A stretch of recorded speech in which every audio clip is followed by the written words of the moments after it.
السلام عليكم.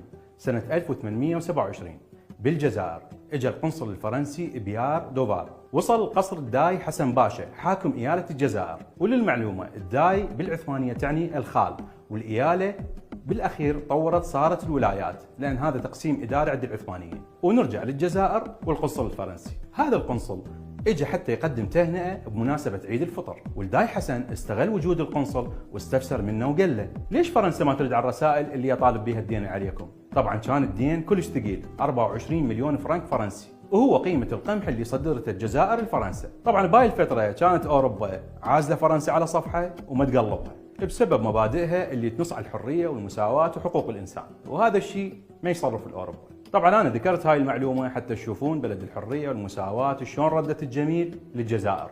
ورد دوفال على الداي حسن بطريقة غير مهذبة وقال له: حكومتي ما تجاوب على رجل مثلك، وملك فرنسا ما يجاوب على الأدنى من عده إلا بواسطة. طبعا الداي ضاج من هاي الإهانة اللي تعرض لها بنص حاشيته وديوانه، وطرد دوفال وأشر بيده، وكانت بوقتها بيده مهفة ما سعف.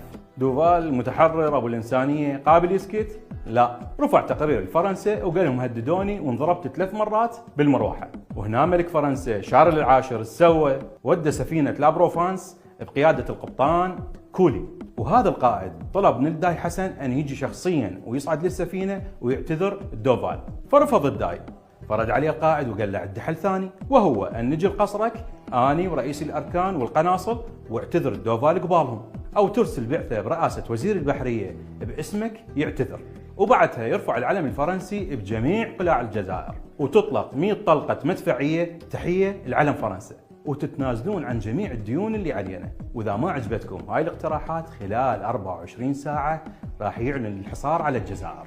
الداي حسن قال لهم: بقت بس زوجتي ما طلبتوها. جديات والله هو هيك قال لم تبقى لفرنسا الا ان تطلب زوجتي. المهم خلصت مده الانذار، وبال 1827 اعلنت فرنسا الحصار على الجزائر. وبعد 3 سنين من الحصار جهزت فرنسا حمله عسكريه، وهاي الحمله بيها 36 ألف جندي، وانطلقت من ميناء طولون.